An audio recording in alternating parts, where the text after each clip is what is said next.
practice good mask hygiene. These are self-care tips. I am Irene Joroge.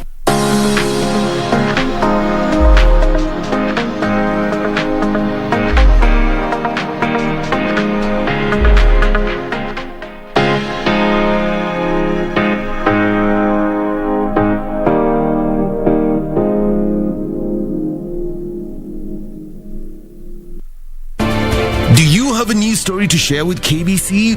Get in touch swiftly on email newsroom@kbc.co.ke, call 0723 892 654 or 0734 780 124.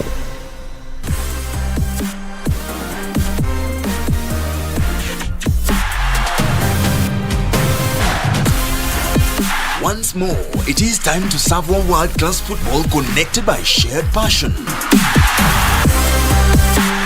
The 2021-2022 DFB Cup second round matches are on. Lewandowski, the best striker in the world. He got a hand to it.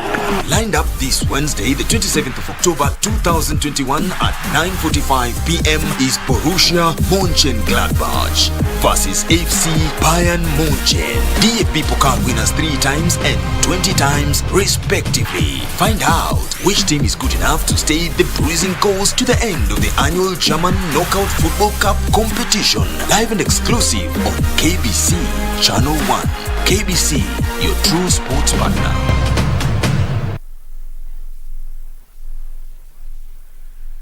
Welcome to Athi Sacco Society Limited, a vibrant sacco that delivers integrated world-class financial solutions to our customers. Athi Sacco will be celebrating 50 years of changing and touching lives in Kenya. The Golden Jubilee celebrations will be held at the Kenya Institute of Curriculum Development, KICD, Simba Auditorium Hall on Saturday, 30th October 2021. This event will be covered live on KBC Channel 1 from 10 a.m. Athi Sacco Limited. Athi kwa ustawi.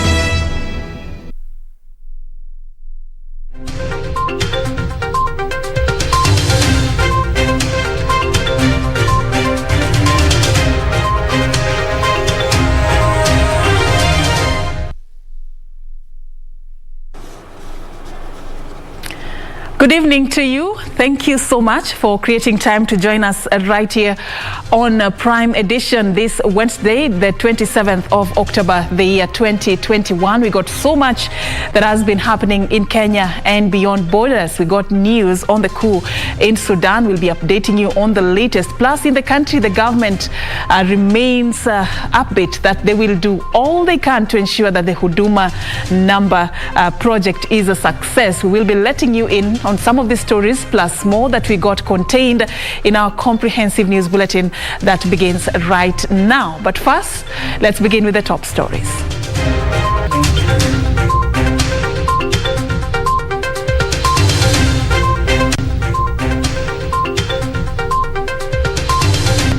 CBC on course. Construction of classes for junior learners transiting to secondary school to be fast-tracked. We will go all the way to the Supreme Court if necessary to ensure that Kenyans are going to have a card and a number that will make life easier. Huduma it is. Government vows to ensure Huduma number rollout goes through. Let's set the standards so that we are sure that there is no exam anywhere on earth that a clinical officer trained in Kenya can fail. And no jobs for you. Mass failure in English locks out health workers from greener pastures.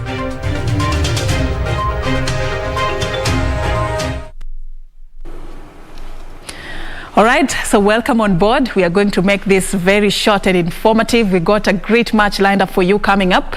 We'll be letting you in on it in just a bit. So this is the place, beginning right now, all the way. My name is Serfine Achieng Ouma. I'll be doing this together with Karen Kibet and Caroline Njenga a little bit later. They'll be joining us for the latest in business and sports. John Jacob Kiria is not with us tonight, but hopefully on Sunday he will be with us. Now we begin with the top story. The government has directed county directors of education to identify contractors who will construct classrooms to facilitate a smooth transition of learners to junior secondary schools. The Ministry of Education has set a deadline of April next year for completion of the first phase of the project, which will see 11,600 classrooms built across the country ahead of the first intake in 2023. Preparations for building of junior secondary classrooms are on top gear as county directors of education are tasked with overseeing the process. Wednesday mid-morning at the Kenya School of Government, a multi-sectoral team led by the Ministry of Education and the Ministry of Interior is meeting to lay the foundation for the next phase of the competence-based curriculum implementation. We'll treat this as an operation so that we give you some support as you do this supervision and you move around the areas. Time is of the essence. We must keep the deadlines that we have been given by the President, and we must ensure that the work is actually done and delivered. Education CS Professor George Magoha says leaves have been rolled up to ensure smooth transition of learners to junior secondary school. We have identified the gaps as we have been told, and we shall go where the gaps are. So put cotton wool in your ears. If a politician tells you no, go and do this one, because we already know where the gap is. We are doing this for our children. The classroom construction project will involve ordinary Kenyans who have the needed skill set. Where there is no land and somebody has to do a 2 or 3 or 4-story building, then I expect you to identify a contractor that has the capacity and the wherewithal to do that. We have very limited resources, yet we need to achieve our objectives. So cost effectiveness is very important.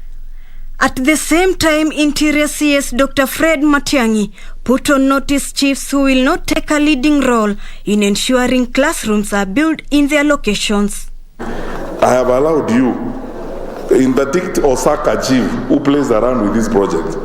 This is mambo ile ya kuchezea kama kawaida. We have to do what we have to do. This is serious business, which means every chief must spend time at their school project. They must go there, working with the education officials, supporting them and making sure they give them the information they need. All the current secondary schools in the country will have a junior section with the first intake expected in 2023. Reporting for Prime Edition from the Kenya School of Government, I'm Ruth Wamboi. Thank you, Ruth, for that report. And Wangeshi is our sign language interpreter. And of course, we also welcome you to interact with us on social media at KBC Channel 1. Remember, Borussia, Mönchengladbach and Bayern Munich will be having a match tonight. We are going to be bringing that match for you in just a bit. So do stay with us for that. Now, moving on with some of the stories we got. Information, Communication and Technology Cabinet Secretary Joe Musheru says the government will use all avenues, including going to the Supreme Court, to ensure the Huduma Number project is a success. Musheru said the Attorney General Paul Kihara has moved to the Court of Appeal seeking to overturn a High Court ruling that declared the rollout of Huduma Number illegal. Huduma Number is something that other countries have done and have done for many years. It's not new to the world. It's not something that people don't understand. So we will go all the way to the Supreme Court if necessary to ensure that Kenyans are going to have a card and a number that will make life easier. The ICT Cabinet Secretary said the data captured by the Huduma Number is not new data, as government already has the same in its systems. We're not going for new data. It's the same data that we've always had as government. But because it's new times, then everybody wants to feel comfortable, and we are happy to continue with this process of ensuring that every Kenyan feels comfortable, and even if it means we'll go to the Supreme Court, we will do that. The CES added that the National Registration Bureau has an act that already controls how the Huduma number is managed and protected. The data that we're talking about, already if you look at the National Registration Bureau, it has an act, and in fact the director is here. He's operating on an act and which already controls how that data is managed, protected. The High Court on 14th of October declared the rollout of Huduma number cards by the government as illegal and directed that a data protection impact assessment be done before the rollout. Justice Jairus Nga noted that the rights to privacy are guaranteed in the Constitution, noting that Section 31 of the Data Protection Act requires data processing to be preceded by a data protection impact assessment for any risk for mitigation. The Attorney General has already gone to court on this matter, seeking a stay and ensuring that this process continues. We have nothing against courts. We will obey court orders, but we will ensure that Kenyans get what is rightfully theirs. The Attorney General filed a notice of appeal on 15th of October seeking to quash that decision. For Prime Edition, I'm Ben Troinjue. President Uhuru Kenyatta says Kenya is looking at becoming a continental leader in sustainable development. The president says this can be achieved by scaling up the use of low-carbon transportation systems and practicing smart agriculture.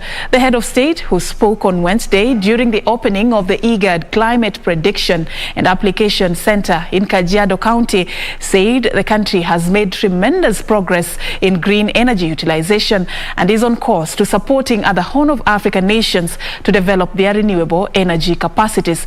President Kenyatta says the country is now keen on partnering with stakeholders such as IGAD in the promotion of green industries.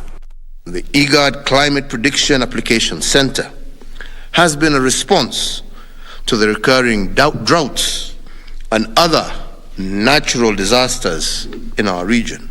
Ladies and gentlemen, let me say that I am pleased to note that the center has over the years enabled the Horn of Africa to grow a cadre of climate scientists and create strong networks with other regional and international organizations to provide evidence-based approaches towards the empowerment of vulnerable populations in our region.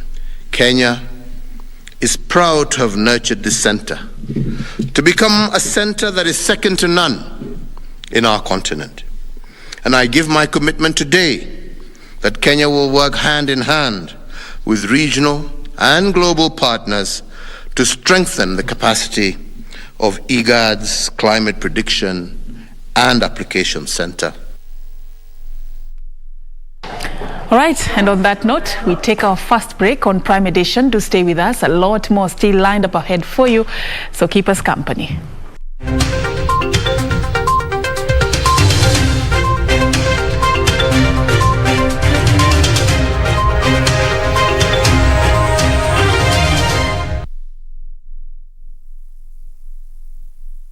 For over 50 years, Athi Sacco has empowered our members with financial stability through delivering integrated world-class financial solutions. We offer a wide range of tailored products and loans with low interest rates of 7.8% per annum. Get same-day approval for loans of up to 500,000 Kenyan shillings. Transact with ease using our mobile banking, Pesa Pepe, by dialing our USSD code *879# or *806#. Athi Sacco is open to all members in both formal and Juakali sectors. Enroll as a new member today and enjoy Karibu loan of up to 50,000 shillings. Visit our website www.athisacco.com for more details. Athi Sacco, Athi kwa ustawi.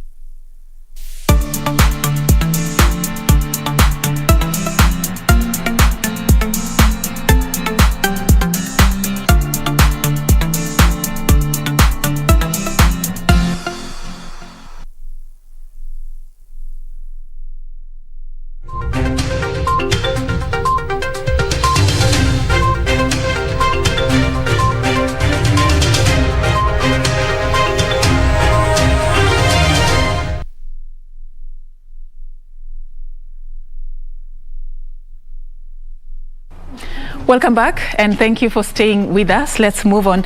African leaders have been asked to avoid the allure of funding for climate change and adaptation programs that could further complicate their country's debt portfolio. Dr. Johannes Atela, a climate change expert at the University of Nairobi, says some of the funds from multinationals are aimed at ensuring developing countries do not question climatic ills after receiving such funding. A team of African climate change experts under the Africa Research and Impact Network, ARIN, are set to present a petition at the 26th Conference of Parties to be held in Glasgow in the United Kingdom. The petition aims at pushing for the removal of stringent requirements that make it difficult for developing countries suffering the impacts of climate change to access funds needed for the implementation of adaptation programs. They are not responsible for climate change, so they shouldn't pay. They shouldn't even pay debts with interest. They should be given the money to be able to implement the technologies and the innovations that make their livelihoods better. So now it's time to address the climate apartheid which we see today. We see the nations in the global north hiding behind dikes and adaptation solutions. ARIN convener Dr. Johannes Atela, who is also a lecturer in the Department of Climate and Earth Sciences at the University of Nairobi, called for climate justice in access to funding by developing countries, noting it is double jeopardy if finances are given in form of loans. We also want that these global initiatives that are supporting adaptation and mobilizing finances are able to listen to the voice of Africans, are able to really integrate the circumstances and the needs of Africa, because a lot of it are driven by different interests. The COP26 summit, scheduled for October 31st to November 12th, is expected to accelerate action towards the goals of the Paris Agreement that seek to limit the rise in global temperatures to 1.5 degrees Celsius. Judith Akolo, Prime Edition. All right, now on to some politics. Deputy President Dr. William Ruto has challenged leaders to address the issue of unemployment among the youth in the country. The DP, who spoke during a consultative meeting with religious leaders from Murang'a County at his current residence, said it is time for politicians to prioritize the interest of the majority. Speaking during a consultative meeting with religious leaders from Murang'a County at his current residence, Deputy President Dr. William Ruto challenged leaders to address the unemployment crisis among young people. Employment is a crisis in Kenya. There is no way we as leaders can pretend that tuende tubadilishe katiba, tujiongezee mamlaka, tuongeze positions ya sisi kugawana, wakati hawa watoto wetu wanapotea. And many people are stepping forward because for the first time wameanza kuona maybe there is some people who are thinking about us. The DP touting the bottom-up economic model as the only approach that guarantees jobs for millions of young people and additional taxpayers. We must fix matters to do with unemployment because inafanya watoto wetu wajiingize katika biashara ambayo si mzuri. Wengine wanaingia uhalifu, wengine wanaingia kwa madawa, wengine wanaingia kwa ulevi, wengine wanaingia kwa mambo ambayo hata wengine wanaingia kwa depression.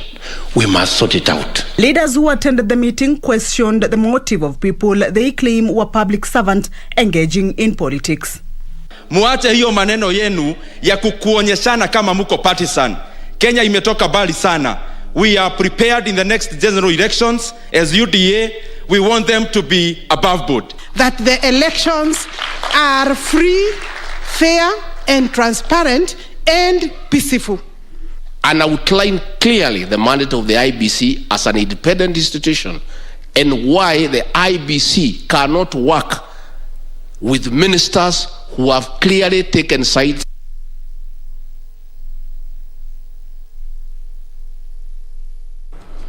Now to the COVID-19 update in the country. Kenya has recorded 99 new cases of COVID-19 from a sample size of 4,895 tested in the last 24 hours. According to the Ministry of Health, the country's positivity rate is at 2%. From the latest cases, the youngest is a 2-year-old and the oldest is 89 years old. Total confirmed positive cases are now at 252,938 and cumulative tests conducted so far are 2,687,142. The death toll from COVID-19 has risen to 5,266 after 3 deaths were reported, all from late facility audit records in the months of July and October. Globally, data from Johns Hopkins University shows over 244.7 million people have been infected with the virus and more than 4.96 million have died. Now moving on, the government has reported a mass failure in English language by health workers seeking employment in the United Kingdom in a pact between Kenya and United Kingdom government. Addressing the Kenya Clinical Officers Association conference in Mombasa County, Health Cabinet Secretary Mutahi Kagwe said only 10 out of 300 healthcare professionals who sat the English examination passed the test.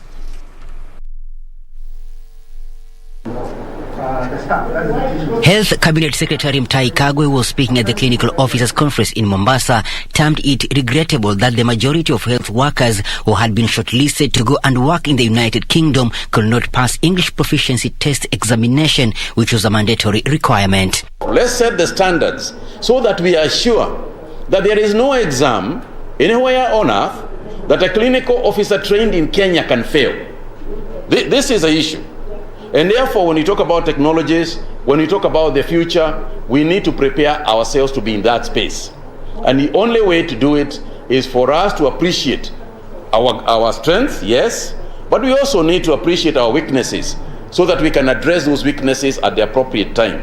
And the appropriate time is now. Kagwe said there are negotiations going on in the Middle East and Europe to have more health workers exported, but challenging the health workers to ensure they have the universal standards of training before they go to the respective countries. We as a government must create capacity in both infrastructure and resource, and we must increase the number of officers that we have, clinical officers that we have, in keeping in tune with the population.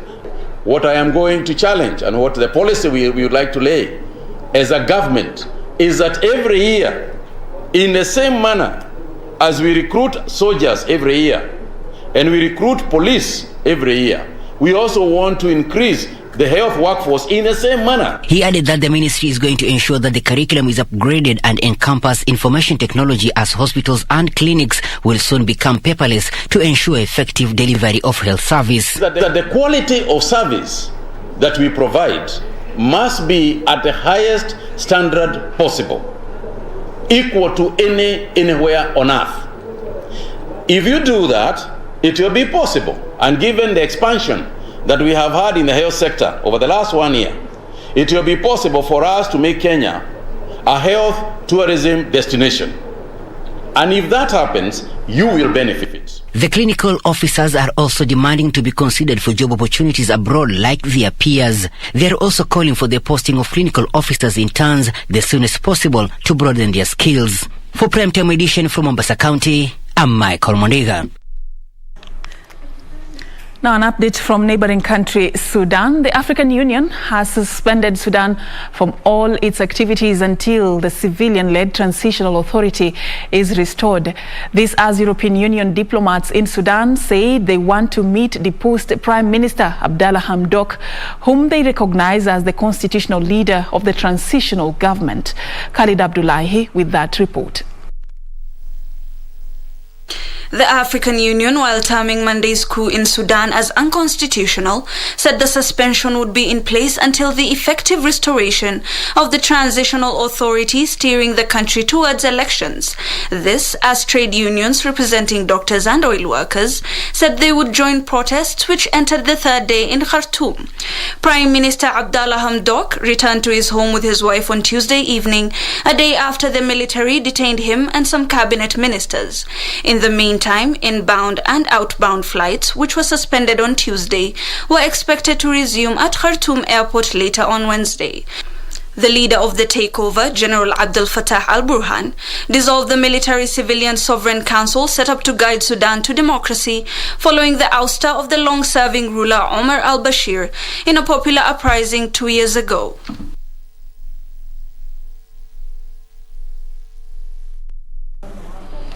All right, so on that note, we are going to be taking a short break. Remember, still more lined up ahead for you, business news, sports news, and a little bit later, we are going to be bringing you a live match between Borussia Mönchengladbach and Bayern Munich. So do stay with us. That is something we got lined up for you coming up in just a bit.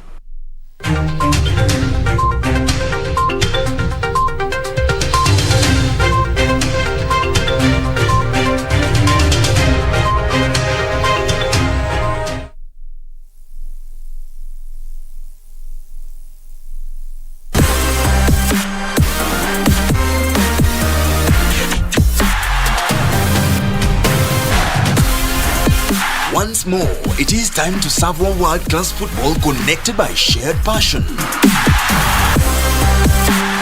The 2021-2022 DFB Cup second round matches are on. Lewandowski, the best striker in the world. He got a hand to it. Lined up this Wednesday, the 27th of October 2021 at 9:45 p.m. is Borussia Mönchengladbach versus FC Bayern München. DFB Pokal winners 3 times and 20 times respectively. Find out which team is good enough to stay the bruising course to the end of the annual German Knockout Football Cup competition. Live and exclusive on KBC Channel 1. KBC, your true sports partner.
Welcome back. We now take a look at the latest in the world of business with me, Carol Jenga, and we'll be looking at how Miraa farmers will be benefiting from the promotion of Miraa locally and also internationally, and that will make our first story tonight. And the government has set up a team to use Miraa locally and in foreign markets. Interior Cabinet Secretary Dr. Fred Matiang'i said the team will also work on resolving issues plaguing the crop.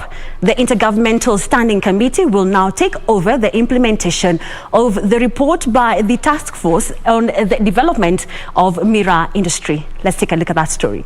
Fortunes of Miraa traders have fallen in the last 10 years when the United Kingdom and the Netherlands banned the export of the commodity.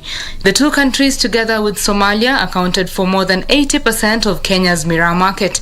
The situation has further been complicated by the classification of Miraa as a hard drug by the National Authority for the Campaign Against Drug Abuse. The government is now looking to recategorize the drug based on scientific evidence. I will speak to them to revise their position and stop harassing Miraa traders and farmers across the country. And if there is any particular issue to be sorted out on Miraa, it's now going to be dealt with through that intergovernmental framework. Interior CS Dr. Fred Matiang'i, who spoke during the launch of the National Scientific Mira Conference, said the recategorization will be completed in the next 3 years as the focus shifts towards supporting Mira farmers. Stakeholders have called for institutional alignment and regulatory harmony to promote cat business, which is a major driver of the Upper Eastern Region economy. Trade Cabinet Secretary Betty Maina has said Kenya is in talks with the DRC, Djibouti, Mozambique, Yemen and Israel, among other countries, to widen the Mira market. We are having discussions with Somaliland. We are having discussions with DRC Congo. We will open discussions with other destinations where Mira would go. This work has been going on and we will remain engaged throughout until we open up new markets for Mira and expand the sale of Mira across our region. Agriculture CS Peter Munya urged the farmers and traders to diversify Mira products through value addition and innovation. Betty Kiptum, Prime Edition. Now we cross over now to the energy sector, and the independent power producers have faulted state's decision to open up ongoing power contracts. The IPPs says the move is likely to discourage investment in the energy sector.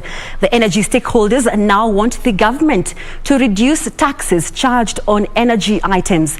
IPPs further want a forensic audit undertaken on Kenya's energy system. Dependent power producers have been on the receiving end over the high cost of power in the country. This has seen the government freeze all ongoing power purchase agreements while failing to renew expiring ones. The private power generators say addressing piecemeal reforms in the energy sector will not resolve the cost of power in Kenya. According to the IPPs, power plants whose contracts have been retired remain idle and could be used to generate cheap power. This particular power plant that we have doesn't have a life of 20 years. Normally it will arrive for about 30 years. And therefore, if the government takes it over now, or if it continues generating now, it will be providing cheaper power to the country because the capital costs have already been recovered. So far, the Kenya Power and Lighting Company has failed to renew 3 contracts of IBERA Africa Power Company Plant 1 that expired in 2019, Savo Power, which lapsed last month, and Kengen Kipevu 1 will be due in a year's time. The energy stakeholders say KPLC is likely to suffer huge damages for breach of contracts. Investors have to borrow that money and put on their own money. The figure that is agreed upon is supposed to be valid for the parties for a period of 20 years. So, in the course of the PPA, the IPPs have no option but to stick to the numbers that they give. IPPs say the government should embark on a forensic audit of the entire power transmission and distribution system in Kenya to curb system losses estimated to be 16 billion shillings annually. On average, all of us are giving power to the distributor at 9 cents, and the consumer is paying 24 or 17. It means there's a bit more things that need to be looked at. And that's what I'm saying around long term, around seeing what else can be done other than just looking at the cost of generation. The IPPs have further urged the government to subsidize fuel used for energy generation and lower levies and taxes charged on power generation to further suppress the cost of electricity in the country. Benson Rioba reporting for Prime Edition. Plans to create a special economic zone in Nakuru is taking shape, with the government development company launching the direct use of geothermal steam to power industrial processes. GDC engineer Estan Juguna says the direct use of geothermal steam will lower the cost of power by 70%. Companies located in the special economic zone will also benefit from the water drawn from the wells. The idea of setting up a special economy was mooted in 2014 in a bid to reduce the cost of power and deepen the country's industrial base. However, delays in setting up critical infrastructure have delayed the plan, frustrating investors. But the plan appears to be taking shape, with the Geothermal Development Corporation commissioning the direct use of geothermal steam. GDC says the government is in talks with various local and international investors who are keen on using geothermal steam in textile manufacturing, dairy processing, greenhouse and fish farming, among other industries. While speaking at the GDC Alternative Geothermal Steam Use Demonstration Projects at Menengai Crater, GDC Chief Engineer Esther Njuguna says the steam technology will place Kenya in the same league as the USA, New Zealand and Iceland, which has diversified use of geothermal energy away from traditional electricity generation for growth. The saving that we get from geothermal is really immense. We are sure that geothermal will propel us forward. And this project has actually been able to woo a lot of investors to us. And what we are doing is we want to commercialize these projects, and we have investors come and set up their industries around Menengai, and we'll be able to supply the heat. And in future, we'll also be able to harvest the gases and the minerals that come with geothermal. The demonstration projects include steam-heated greenhouses, steam-heated aquaculture ponds, geothermal milk pasteurizer plant, geothermal laundry unit and geothermal grain dryer. Kenya is the 7th leading producer of geothermal energy in the world and the leader in Africa with 700 megawatts of geothermal power. Well, interesting news there for companies located in the special economic zone at a time where the cost of electricity has gone up. And that is how we wrap up business news for tonight. My name is Carol Jenga. See you tomorrow for more business news. Take care.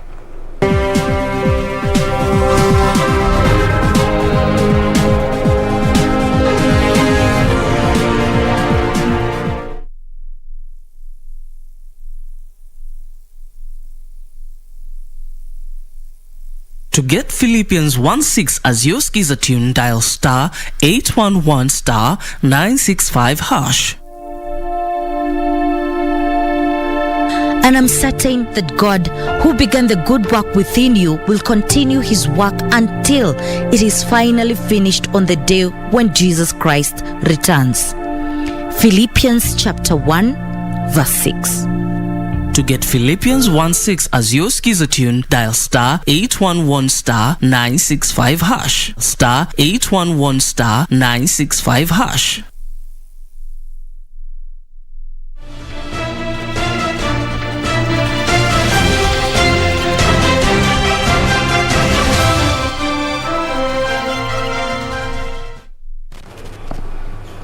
A very good evening to you. It's now time for us to take a look at what's making headlines in the world of sports. My name is Karen Kibet. Now, the legendary Kenyan rugby player Humphrey Kayange has been inducted into the World Rugby's Hall of Fame, which recognizes rugby greatest players in the world. The announcement to induct the Kenyan 7th celebrated player was made by the selection committee on Wednesday. The rugby player appeared at 2 Commonwealth Games in 2010 and 2014. Kayange played an integral role when Kenya won its main cup title at the World Rugby Sevens in Singapore in 2016. He finished his career on the World Series as Kenya's 3rd highest point scorer in Rugby Sevens with 799 points and 159 tries. A wonderful score for Kenya. Now put it down to Simiyu.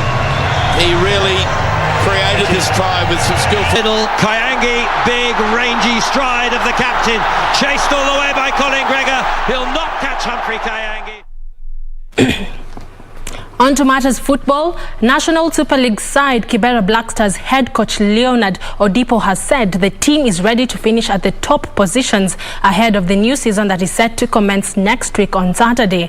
Odipo made their sentiments after the team received a new bus from their partners Rubies Kenya to help counter their logistical problems. KIBERA Black Stars, which finished in the 7th position last season in the National Super League and missed the chance of promotion to the top tier league, has hopes of a top finish come next season. I'll take it like it's quite obvious that we want to go to the KPL. So we have to win our home matches first. That's the major point.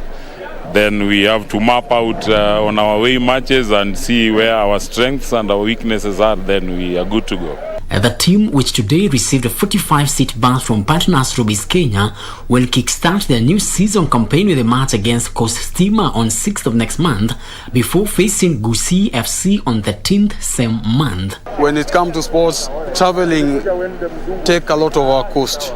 With this bus, it's going to cast our cost. Very important for us to support the people like the KIBERA Black Star, because I think they're doing a wonderful job. They are young people, they are committed to success, and you know that in KIBERA it's sometimes a bit difficult for them. So Frederick Moki for Prime Edition.